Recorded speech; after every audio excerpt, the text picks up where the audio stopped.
Hello friends, कैसे हैं आप सब। उम्मीद है आप सब बहुत अच्छे होंगे। और आज हम अपनी सीरीज़ में लेकर के आए हैं आपके लिए इंजन कंस्ट्रक्शंस, यानी कि इंजन के जो पार्ट्स हैं उसके बारे में हम आपको बताएंगे। कि इससे पहले मैं बता चुका हूँ कि इंजन क्या होता है। इंजन एक डिवाइस था जो केमिकल एनर्जी को मैकेनिकल एनर्जी में चेंज कर देता है। पर इंजन के बहुत सारे पार्ट्स हैं बच्चों, जो मिलकर के आपस में काम करते हैं।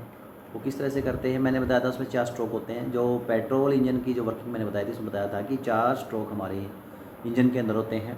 चाहे वो डीजल इंजन हो, पेट्रोल इंजन हो, कोई भी इंजन हो, उसके अंदर 4 स्ट्रोक आपको मिलेंगे। सबसे पहला था सक्शन स्ट्रोक, फिर था कंप्रेशन स्ट्रोक, फिर था पावर स्ट्रोक और उसके बाद था एग्जॉस्ट स्ट्रोक। अब जानेंगे कि इंजन के अंदर कौन कौन से हिस्से होते हैं, कौन से ऐसे मेन पार्ट्स हैं जिनके ज़रिए हमारा जो इंजन जो है पूर्ण रूप से व्हीकल को आगे बढ़ा पाता है। तो इसमें सीरीज में सबसे पहले बात करेंगे हम इंजन ब्लॉक की। इंजन ब्लॉक क्या है, जैसा आप इमेज में देख सकते हैं। इंजन ब्लॉक में क्या होता है कि जिस तरह से हमारा इंजन होता है, कोई 1 सिलेंडर है, 2 सिलेंडर है, 3 सिलेंडर है, 4 सिलेंडर, आपने सुना होगा। जितने भी सिलेंडर उसमें होंगे हमारा ब्लॉक में, उतने ही छेद मिलेंगे आपको, होल मिलेंगे। इस होल में क्या होगा, पिस्टन्स डाले जाएंगे। पिस्टन क्या है वो मैं आपको आगे बताऊंगा। तो सबसे मेन हिस्सा जो होता है वो होता है इंजन ब्लॉक, जिसके अंदर सिलेंडर के लिए होल बने होते हैं। ठीक है। और जितने भी सिलेंडर्स होते हैं उसके चारों तरफ, जब आप जैसे कि इमेज में देख सकते हैं, चारों तरफ उसमें पोर्स बने होते हैं जिसके अंदर पानी जो है रोटेट करता रहता है। ठीक है। इसके बाद जो अगला पार्ट है वो है सिलेंडर हेड। अब सिलेंडर हेड में क्या होता है, जो ब्लॉक है, ब्लॉक के ऊपर जो सिलेंडर हेड को लगाया जाता है, जैसे कि आप चित्र में देख सकते हैं। उस हेड को, उसके अंदर क्या क्या चीज़ें हैं, उसके अंदर वाल्व होती हैं, उसके अंदर क्या मैकेनिज्म होता है। ठीक है। ये हमारे जो सिलेंडर जो ब्लॉक है उसको ढकने का काम करता है। इसके बाद जो इंपॉर्टेंट चीज़ है थर्ड नंबर पे वो है पिस्टन। जो पिस्टन क्या है, जो हमारे सिलेंडर थे ब्लॉक के अंदर, जितने भी सिलेंडर थे, 4 सिलेंडर थे तो 4 पिस्टन लगेंगे, 3 सिलेंडर है तो 3 पिस्टन लगेंगे। ठीक है। सब बात समझ में आ गई आपको।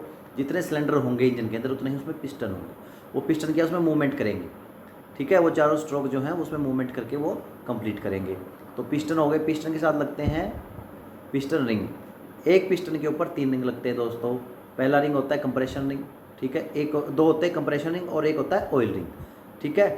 ऑयल रिंग में क्या रहता है, लुब्रिकेशन होता रहता है, तो अप डाउन करने में उससे दिक्कत नहीं आती। और कंप्रेशन रिंग क्या होता है कि जो जब हम कंप्रेस करते हैं अपने ईंधन को तो वो उसको लीक नहीं होने देता। ठीक है। और दूसरी बात, जो सिलेंडर की दीवारें हैं उसके साथ जो है वो केवल पिस्टन ही टच आकर के ऊपर नीचे चलता है, जैसे आप डायग्राम में देख सकते हैं। यदि पूरा का पूरा पिस्टन के साथ चलेगा तो फ्रिक्शन, घर्षण ज़्यादा होगा। तो उस घर्षण को कम करने के लिए क्या किया जाता है, इसमें पिस्टनिंग डाले जाते हैं ताकि कम सरफेस एरिया जो है टच में आए, मेटल टू मेटल। ठीक है। इसके बाद कनेक्टिंग रोड। अब पिस्टन जो है, पिस्टन के साथ चित्र में आप देख सकते हैं, पिस्टन के साथ नीचे लगी कनेक्टिंग रोड। कनेक्टिंग रोड के 2 सिरे होते हैं बच्चों।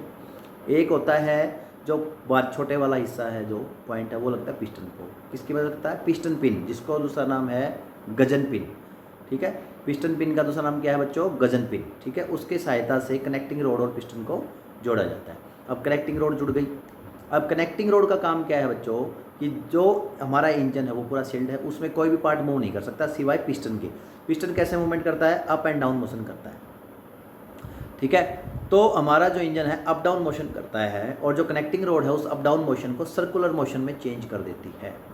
ये हमारी कनेक्टिंग रोड का कारण है। कनेक्टिंग रोड क्यों कहा जाता है इसको, क्योंकि पिस्टन को और क्रैंक शाफ्ट को जोड़ती है, इसलिए हम इसको क्या बोलते हैं, कनेक्टिंग रोड। जो कनेक्टिंग रोड का बिग एंड है वो किसके साथ जुड़ा था, क्रैंक केस के साथ। अगला जो हिस्सा मेन है वो है ब्लॉक के नीचे जो क्रैंक केस लगता है, उसमें क्रैंक शाफ्ट लगती है।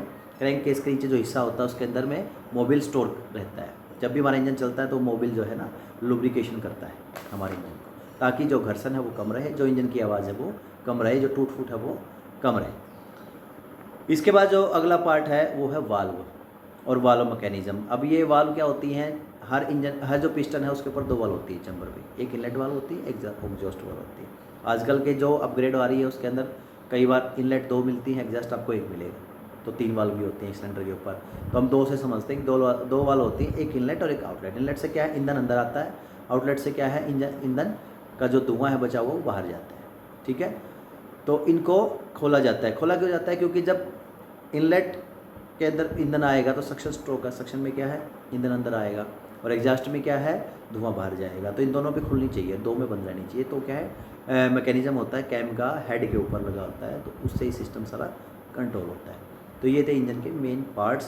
उम्मीद है आप सबको समझ में आया होगा। यदि किसी भी बच्चे को किसी प्रकार का डाउट है तो मैं आपको बार बार कहता हूँ कि आपको कोई भी टॉपिक समझ में नहीं आया है तो आप कमेंट बॉक्स में जा करके अपनी क्वेरीज वहाँ ज़रूर नोट करवाएं, ताकि हम और अच्छे से आपको बता पाएँ और समझा पाए। इसी के साथ धन्यवाद, thank you, have a nice day.